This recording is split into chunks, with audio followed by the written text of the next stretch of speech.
Los griegos antiguos tenían en su mitología a Morfeo, un dios alado que tenía como misión la creación de sueños. Más acá en el tiempo, en la cultura anglosajona, aparece el arenero o Sandman, que visitaba a la gente mientras dormía y le arrojaba arena mágica para permitirles soñar. Hoy ya no le damos ribetes religiosos ni mágicos al dormir y al soñar. Y a pesar de eso, el sueño sigue siendo misterioso.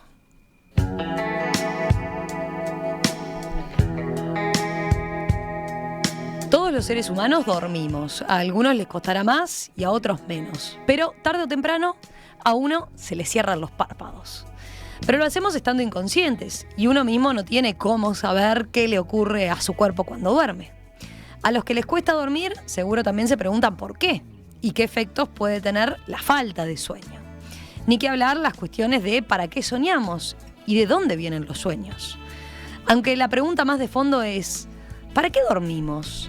¿Es para recuperar energías o hay otras cuestiones en juego? Bueno, el viernes pasado, 17 de marzo, fue el Día Internacional del Sueño. Y por eso les proponemos ahora tratar de entender mejor qué pasa cuando entramos al reino de Morfeo. Para eso está con nosotros el doctor Pablo Torteloro, médico, doctor en Ciencias Biológicas, profesor grado 5 en la Facultad de Medicina, especialista en Fisiología del Sueño. Doctor Torteloro, ¿qué tal? Bienvenido, un gusto. Gracias por visitarnos. Hola, buen día para todos. Empiezo con una pregunta bien básica. A ver, ¿para qué dormimos?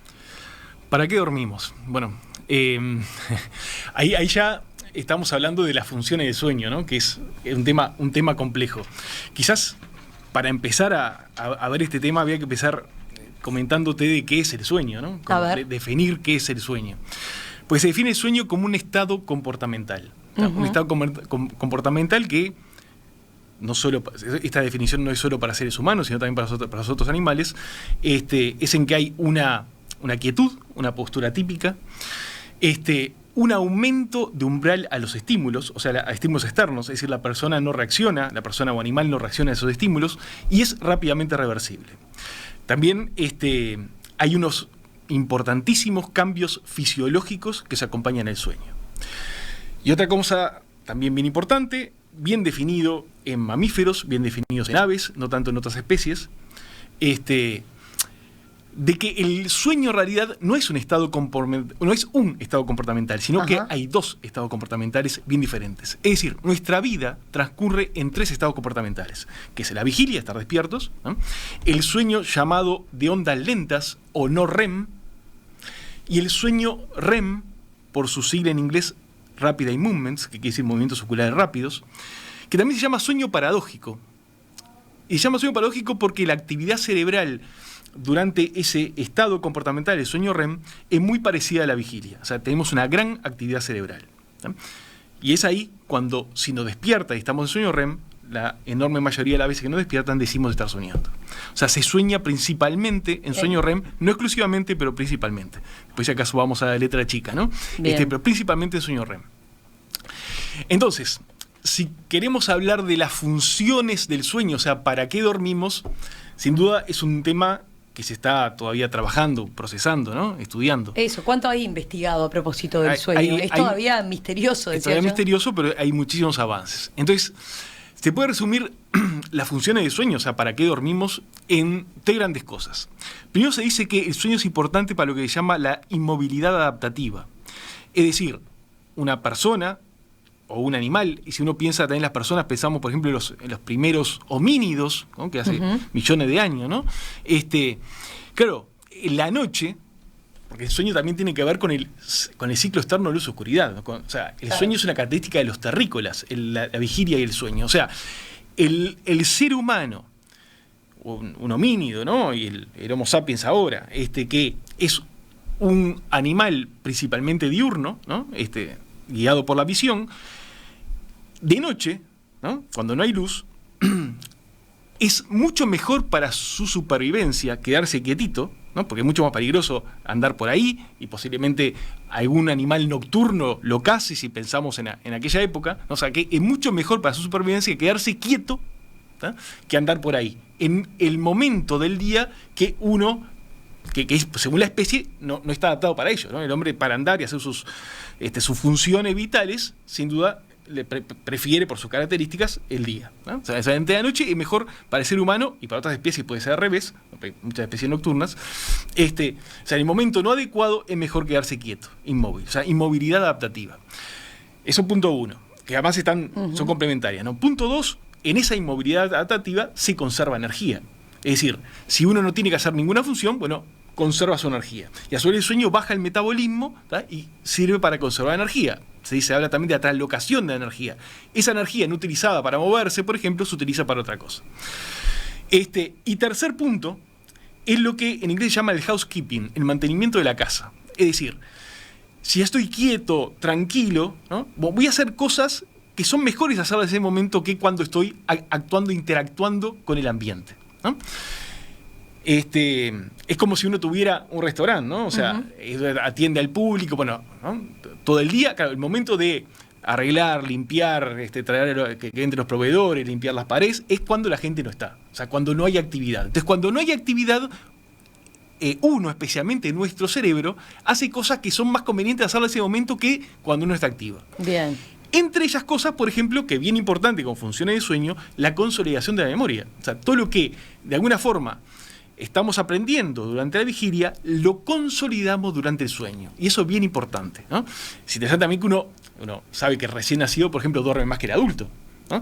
Que es bien cuando el niño está aprendiendo, ¿no? Está generando nuevos contactos entre una neurona con otra, que se llaman contactos sinápticos, ¿no? O sea, para eso es bien importante el sueño, para el desarrollo y para mantener, o sea, para consolidar la memoria de cosas que uno aprende en la vigilia.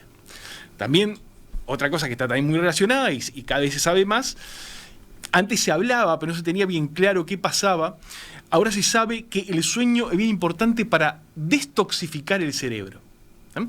Ahora se conoce que hay un flujo que va del sistema, digamos, arterial, el sistema venoso, que pasa entre las neuronas y entre las células cerebrales, no son las neuronas, que se llama flujo linfático, ¿no? Que lo que hace es barrer sustancias, ¿no? que se acumulan durante la vigilia. Entre ellas, bien importante, el beta-amiloide, que aparentemente es causal, por ejemplo, para el Alzheimer. O sea, el dormir mal, y ahora se está viendo, ¿no? El dormir mal, dormir poco, durante muchísimo tiempo, lógicamente, parecería que aumenta la probabilidad de que uno genere una demencia, ¿no? Con la edad, ¿no? O sea que otra función de ese housekeeping, de ese mantenimiento de la casa, especialmente el cerebro, entonces es detoxificar el cerebro, ¿no?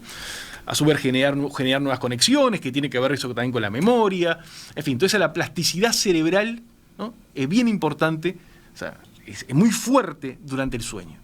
Así que ahí hay un montón de aspectos positivos y necesarios que nos explican entonces por qué es tan básico y tan necesario. Fíjate que es bien importante. Antes de traer la contracara, ¿no? Después vamos a hablar de los efectos que tiene el dormir mal, pero sobre todo pensando en eso, ¿no? No siempre reparamos o tenemos idea de por qué es importante, qué función cumple el sueño. Ya un paréntesis ya para introducir otro tema, ¿no? Digo, el dormir mal es tan importante, ¿no? Que a un animal de laboratorio, una rata de laboratorio, se la priva de sueño y en 14 días se muere.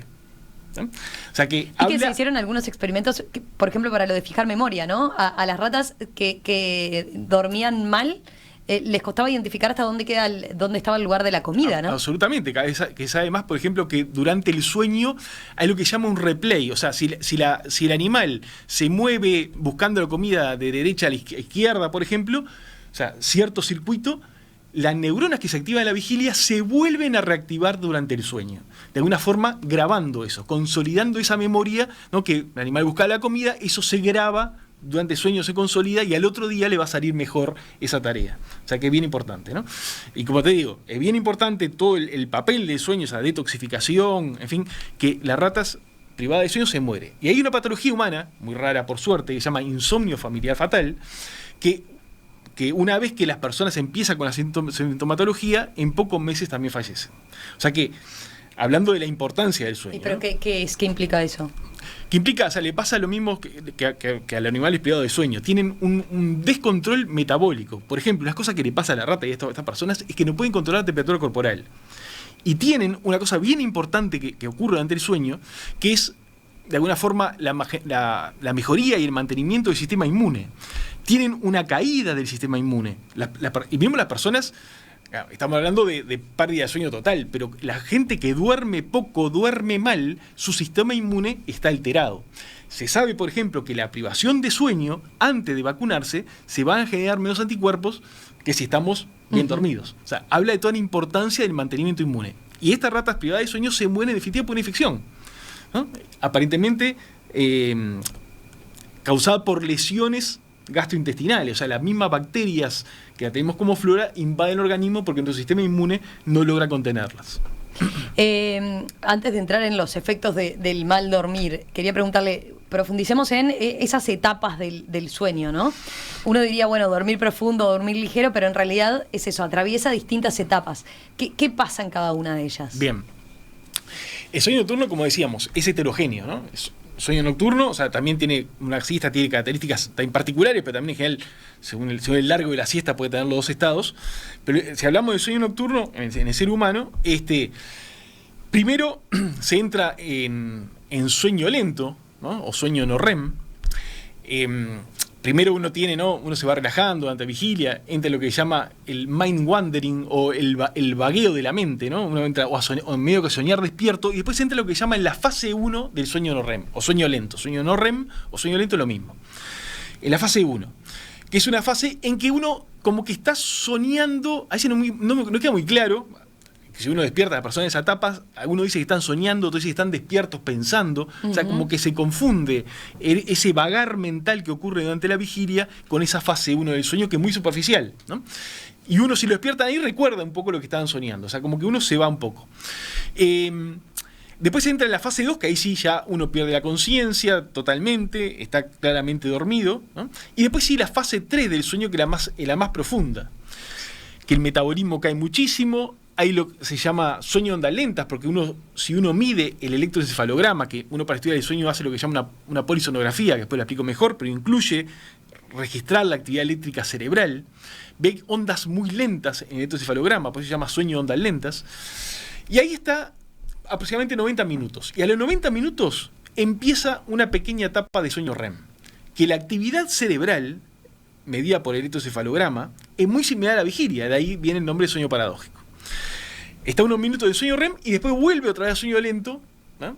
Y después vuelve otra vez a sueño REM. O sea que hace entre 4 a 5, a veces 6 ciclos de sueño por noche. Sueño lento, sueño REM. Trae así que la primera mitad de la noche tiene más sueño lento profundo y la segunda mitad más sueño REM. O sea, soñamos más en la segunda mitad de la noche y más todavía más cerca del despertar. Pero ya soñamos toda la noche, ¿no? O sea, en sueño REM, y después si acaso hablamos de letra chica, también hay algo de sueño en sueño no REM, o sueño lento. Ahí ya nos metimos en las preguntas sobre el sueño, que es como otro capítulo, ¿no? Sí, sin duda. O sea que siempre soñamos. Siempre soñamos. No siempre nos acordamos. Depende de qué depende el acordarse o no. Mira, primero, en sueño REM, si nos despierta, estamos soñando, ¿no? Sí. O sea, lógicamente también hay letra chica, a veces nos pueden despertar y no estar soñando, no acordando los sueños. Pero digamos, como que la regla es que el 90 y algo % si nos despierta sueño REM, decimos estar soñando. Ahora, estamos de sueño REM por lo menos 2 horas por noche. Y después ya te digo, en letra chica, en sueño ligero, en sueño lento más ligero, en la etapa 1, en la etapa 2, hay también sueños que no tienen la magnitud, la fuerza, las características del sueño REM, esa característica bizarra, emocional que tienen los sueños, ¿no? Si uno dice, soñé tal cosa ayer, bueno, en general es un sueño REM. Entonces, uno sueña por lo menos 2 horas de sueño REM y el sueño ligero son por lo menos 2 o 3 horas más. O sea que estamos 4 o 5 horas soñando por noche. Y si recordamos no más que, o sea, el sueño REM antes de despertarnos, que sería un pequeño minuto, ¿no? Por ejemplo, en los relatos, cuando se estudian los relatos de los sueños, un relato de un sueño REM promedio son 120 palabras. Y se leen 200 palabras en un minuto. O sea que uno se acuerda un mínimo de lo que realmente sueña. Y hay personas absolutamente normales que recuerdan poco y algunas, un 5%, no recuerda nunca sus sueños.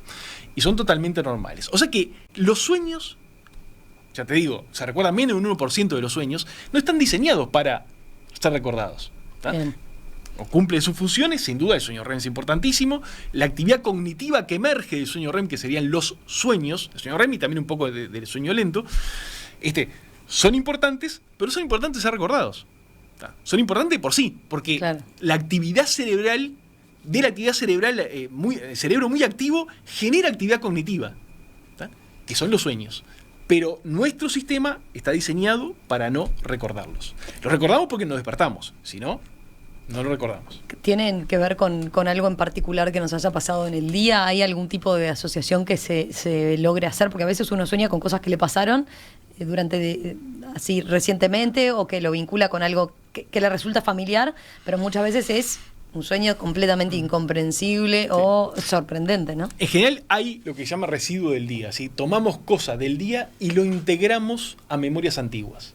O sea que eso también es el proceso de consolidación de la memoria, es una cosa que emocionalmente para nosotros es importante, o sea, algo que nos importa, y es importante recordarla, se integra, se relaciona con otras memorias. O sea, uno cuando memoriza algo en realidad lo está integrando.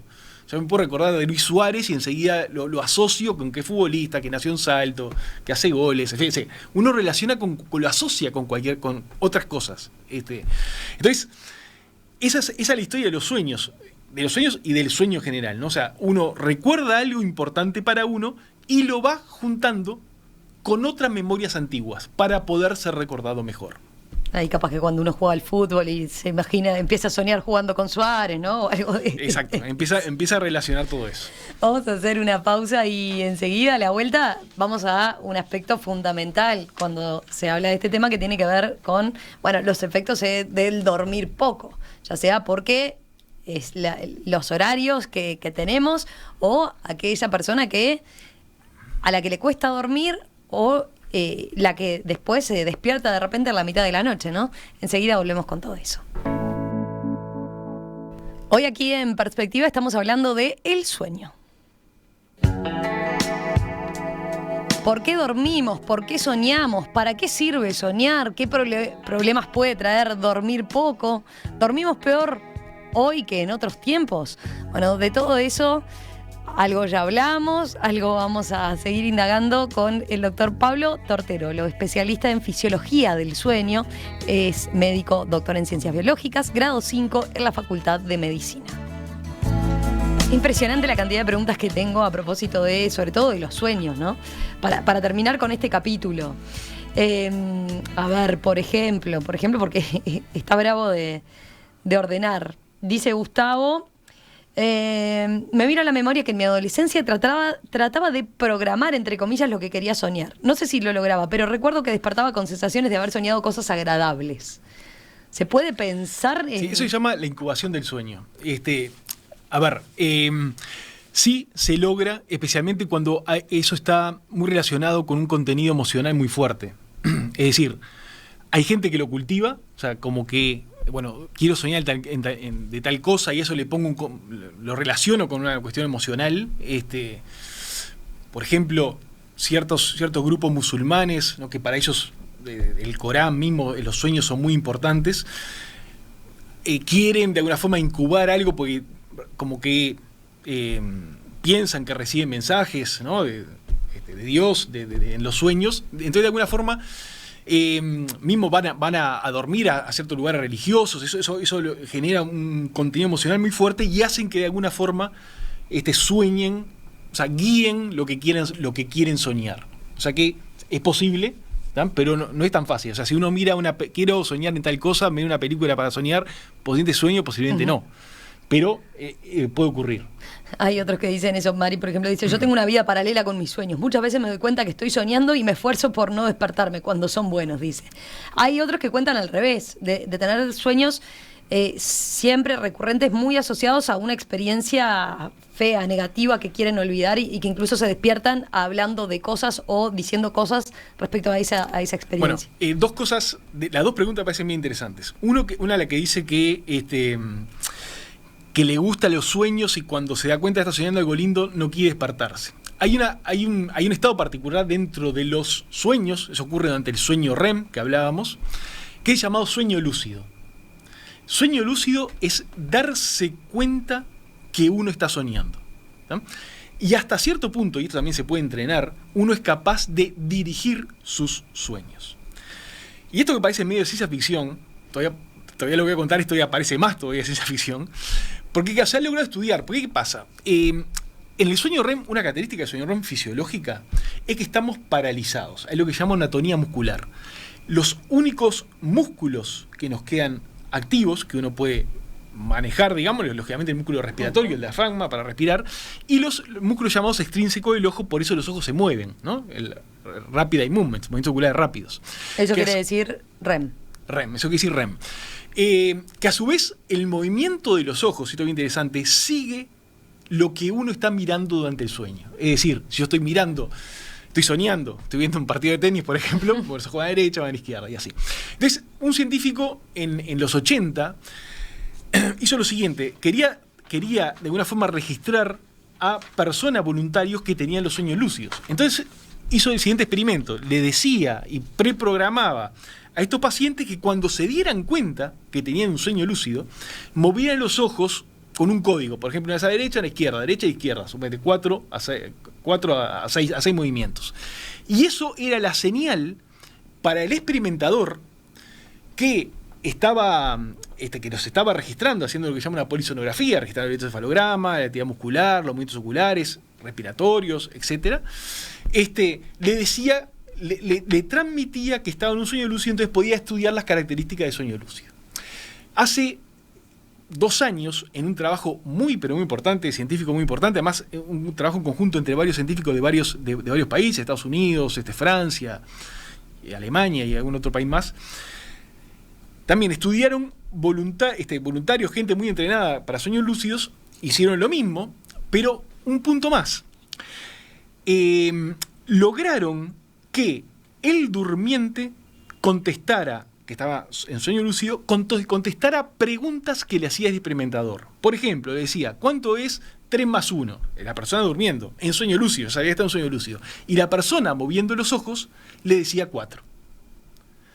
Y además es bien interesante que esa respuesta venía en los sueños. La persona sentía la pregunta, estaba soñando y bueno, soñaba que había 3 pelotas, después le llegaba otra más y movía 4. O sea, había toda una historia atrás de lo que sentía. O sea que se logró que el soñador se comunicara con el experimentador. O sea, una comunicación bidireccional entre uno y otro. Una cosa extremadamente interesante que está dando para nuevos estudios, ¿no? En Perspectiva, una invitación para observar el Uruguay y el mundo, también en las redes sociales. Seguinos en Facebook, Instagram y Twitter. Vayamos ahora, porque con todo esto nos hemos enganchado y nos faltó hablar de algo bien que seguramente interesa a muchos, es bien importante. ¿Qué ocurre con la falta de sueño, no? Primero, capaz que definamos qué es falta de sueño. ¿Cuánto hay que dormir? ¿Las 8 horas siguen vigentes? Esa ideal de las 8 horas, de dormir 8 horas, ¿sigue vigente? Primero, 8 horas para quién, ¿no? Porque claro, lógicamente está lo que se llama la ontogenia del sueño. El recién nacido necesita 14, 16 horas de sueño, ¿no? Absolutamente necesario. Después la cantidad de sueño va disminuyendo con la edad y disminuye más todavía en la senectud, ¿no? Cuando somos ancianos se necesita menos cantidad de sueño que un joven adulto, ¿tá? Eso es lo que explica que los más veteranos, los adultos mayores, se despierten, por ejemplo, más temprano. Además tienden a adelantar el ciclo también, ¿no? De irse a acostar más temprano y levantarse más temprano, ¿no? Tiene otras características, tiene un sueño más ligero, que es un sueño más fragmentado, que se despiertan durante la noche, en fin, les cuesta un poquito más conciliar el sueño, o sea, lo que se llama aumenta la latencia del sueño, o sea, ciertas características, y a su vez las características del mismo sueño menos profundo, ¿no? El sueño onda lenta, por ejemplo, es menos profundo, y eso tiene diferencia de género, todavía más marcado en el hombre. Sueño lento no es tan profundo que cuando se era más joven, ¿no? Y eso es normal. Eso es lo Digo normal. Porque hay oyentes que pueden estar experimentando eso y estar preocupados. Es normal. Eso que decís es bien interesante, porque uno, lógicamente, o sea, no duerme a los 70 y algo como cuando tenía 20. Y eso hay que saberlo, que es lo normal, o sea, que no tiene un problema, es lo normal. Es interesante que uno duerme mejor cuanto más activo esté durante el día. Ajá. que también es importante también para gente, para todo, ¿no? Pero la gente más veterana también. O sea, cuanto uno más salga, más se exponga a la luz, más activo esté, mejor va a dormir. Porque la presión al sueño se construye durante la vigilia. Vigilia más activa, o sea, vigilia, estar despierto, más activa, si la gente se hace ejercicio, en fin, lo que va a dormir mejor. Y bueno, ¿cuál es el sueño ideal? Como decíamos, depende de la edad. Y el sueño, la cantidad de sueño ideal es lo que uno se sienta bien. Que al otro día no esté cansado. Porque hay diferencias genéticas, lógicamente. Hay gente que con un joven adulto, digamos, 20, 30 años, quizás con 7 horas, 6 horas, esté bien. Y sin embargo, duerma, esa gente tiene un sueño muy, pero muy eficaz, un sueño muy profundo, o sea, con menos horas logra el descanso o las funciones que hablábamos del sueño, lo logra hacer en forma efectiva, eficiente, con menos horas. Y al otro día se siente bien. O sea que eso depende mucho de las características personales. Bien. O sea no tenemos que alarmarnos. Si no llegamos a las 8 horas, tampoco es una cuestión así para nada. A alarmarse. Para nada. O sea, y me parece también para dormir bien hay que sacarse esa presión de que hay que dormir, bien, ¿no? Bueno, porque pasa el que no se puede dormir porque cuenta las horas que le quedan, ¿no? Sí. Ahí tengo poco para dormir, me quedan 4 horas para dormir y no me puedo dormir. Eso es lo peor, porque viene como una ansiedad, lo que se llama la rumiación del sueño. No me puedo dormir, mira la hora, se cuesta, se va para un lado, va para el otro y no se logra dormir, ¿no? O sea, y que uno duerma más de una noche, bueno, no es tan grave, porque en general lo recupera, ¿no? Es muy común que, bueno, frente a la presión laboral, no duerma lo que uno quisiera. Lógicamente hay como límite, ¿no? Y en general se recupera un poco en los fines de semana, ¿no? Hay una recuperación, uno tiende a dormir más los fines de semana, ¿no? Y el sueño que pierde, de alguna forma lo va recuperando. Acá que somos todos madrugadores, estamos contentos entonces con la noticia. Podemos recuperar, no estamos tan mal. No es tan grave. No es tan grave. Lógicamente hay como límite, ¿no? O sea, bueno, a ver. Está todo el tema, que es todo un tema, hay varios temas, ¿no? Pero uno es el trabajo nocturno, ¿no? El trabajo nocturno, el trabajo por turnos, que hace que la persona no duerma lo necesario, O sea, el trabajo por turnos, sobre todo, claro, implica un cambio permanente, ¿no? de horarios. El cambio permanente, ese es el trabajo rotatorio. El rotatorio, el turno, por ejemplo, justo me contabas antes de empezar, ¿no? O sea, el turno muy temprano puede ser problemático para algunos, especialmente para la gente más noctámbula, ¿no? Que se llaman el término de boliche, digamos, son los búhos, ¿no? O sea, levantarse muy temprano es complicado, ¿no? Y el trabajo nocturno, especialmente para la gente muy tempranera, ¿no? Que en el término de boliche son las alondras, ¿tá? Es más complicado aún. Y vivir de noche y dormir de día es complicado. Es complicado porque nuestro organismo está adaptado para el otro, ¿no? En general, cuando se cambia el ciclo, sí, hay un desajuste de toda nuestra fisiología. Por ejemplo, hormonal. O sea, por ejemplo, hay una hormona bien conocida, la melatonina, que se secreta durante la noche, es la hormona que marca la noche, que los seres humanos de alguna forma nos facilita la entrada del sueño, ¿tá? Entonces, si trabajamos durante la noche tenemos mucha melatonina, ¿tá? Y después nos vamos a dormir durante el día cuando tenemos otra hormona que facilita la vigilia, que es el cortisol, que está alto. O sea que se genera todo un desbalance, que eso se mantiene eso lógicamente es toda cuestión tipo dosis y respuesta, ¿no? Esto para lo malo. O sea, si uno trabaja mucho tiempo cambiado el turno y no toma ningún recaudo, porque hay alguna forma de paliar eso, bueno, es un estrés crónico, ¿no? Que genera consecuencias. O sea, la falta de sueño crónica genera consecuencias de todo tipo, ¿no? Y se ve también en patologías, por ejemplo, una patología muy conocida también que se llama la apnea del sueño, ¿no? En personas que, de alguna forma, cuando el sueño se profundiza, se le cierra las vías respiratorias, ¿tá? No le entra oxígeno, entra lo que se llama una apnea. Apnea quiere decir que se para la respiración, deja entrar aire, el sueño se superficializa y muchas veces se despiertan para poder respirar o tienen micro despertares, pero nunca llegan a tener un sueño profundo y al otro día están cansados, están mal, y si eso se mantiene durante mucho tiempo, hay trastornos cardiovasculares, trastornos endocrinos, en fin. El dormir mal es como un estrés crónico y genera problemas a largo plazo. Dormir mal crónicamente. Ahí está, pero entonces, ¿qué sería el dormir mal? Está eso, ¿no? La apnea de sueño, está la persona que altera como el ciclo natural, digamos.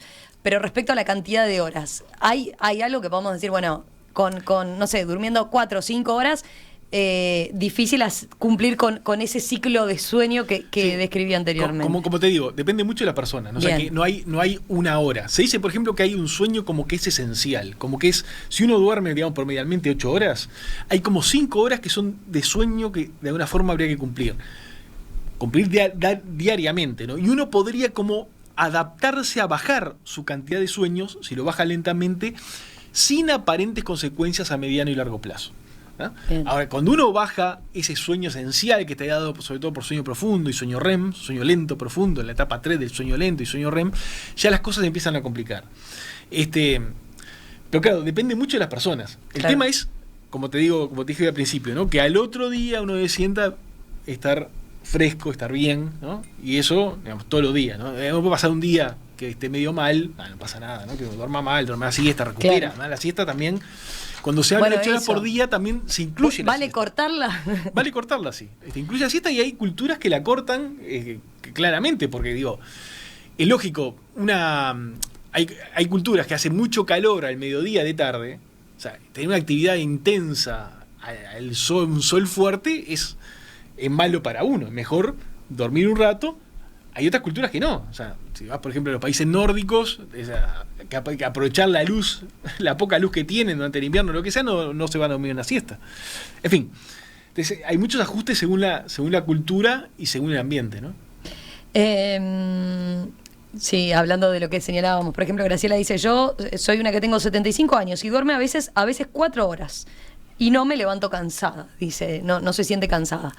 Después, a propósito de, bueno, el dormir mal, podemos seguir hablando del dormir mal. ¿El uso del teléfono o mirar la tele antes de dormir tiene impacto en el sueño? Y por supuesto, o sea, que es un poco también, creo que lo comentamos también antes de empezar, ¿no? O sea, cómo ha cambiado el sueño a lo largo del tiempo, ¿no? El impacto de la luz eléctrica y ahora últimamente lo que son pantallas, sin duda es un impacto en el sueño, ¿no? Uno lo ve claramente en todas las personas, más todavía en los adolescentes, que son, hay muchos adictos a la pantalla, ¿no? Pero me parece que fueron un poquito más, están muy acostumbrados a eso. O sea que la luz genera la vigilia, en realidad indirectamente va a activar a las neuronas que generan vigilia. Uh-huh.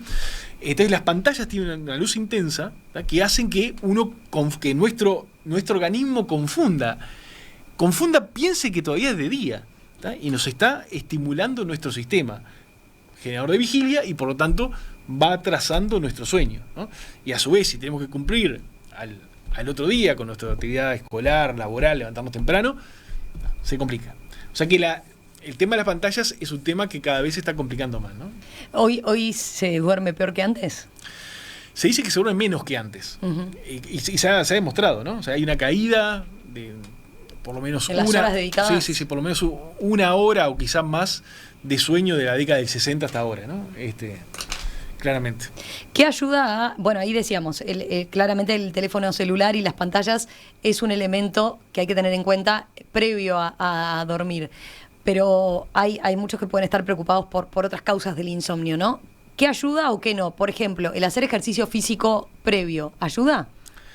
Hacer ejercicio, o sea, hay todo lo que se llama, que lo pueden buscar en internet, lo que se llama higiene del sueño, que son pautas que son todas de sentido común, ¿no? Higiene del sueño, que ayuda a dormir mejor. O sea, si uno tiene algún problema del sueño, si se va a consultar, lo primero que le dice el médico es seguir esta pauta de higiene del sueño. O sea, una es actividad regular. Actividad regular todo, dice despertar siempre a la misma hora, acostarse a la misma hora. O sea que nuestro organismo funciona con ritmos. Y cuanto más regulares son los ritmos, mejor funciona. Y el ejercicio regular, especialmente en la mañana o relativamente temprano en la tarde, es excelente, ¿no? Además, como te decía, aumenta lo que se llama el proceso homeostático del sueño, que quiere decir esa presión a dormir. Bien. Porque cuanto más despiertos estamos y más intensa sea esa vigilia que tenemos, más ganas de dormir vamos a tener. Pero ¿qué pasa con el deporte hecho a última hora, donde al revés, ¿no? Como que nos acelera. O sea, si uno tiene problemas para dormir, el deporte no es aconsejable. Hay gente que lo hace y no tiene ningún problema porque duerme bien. O sea, que lo puede hacer. También eso depende un poco de la persona. Pero si uno tiene problemas para dormir, no es aconsejable. Tampoco es aconsejable una siesta. Si tiene problemas para dormir. La siesta puede ser buena. Bueno, hay acá quien dice, ¿la siesta es de utilidad? ¿El despertador es de utilidad? Pregunta. Bueno, me parece el despertador es más de necesidad. Bueno, ahí está, pero pregunta más por el lado de qué efectos nocivos genera el despertador. El hecho de eso, de no dejar ese sueño, ¿no? De despertarse a determinada... de dormir hasta que la vela sarda, como se dice, ¿no? Sí, a ver, si uno necesita dormir más, está bueno dormir más. O sea, el despertador también por otro lado ordena, ¿no? Uno como que debería dormir lo que necesita. O sea, el despertador como es algo de los tiempos modernos, ¿no? O sea, es medio contranatural, pero bueno. Contranatural. Tampoco hay estudios que yo conozca que demuestren el despertador es malo, ¿no?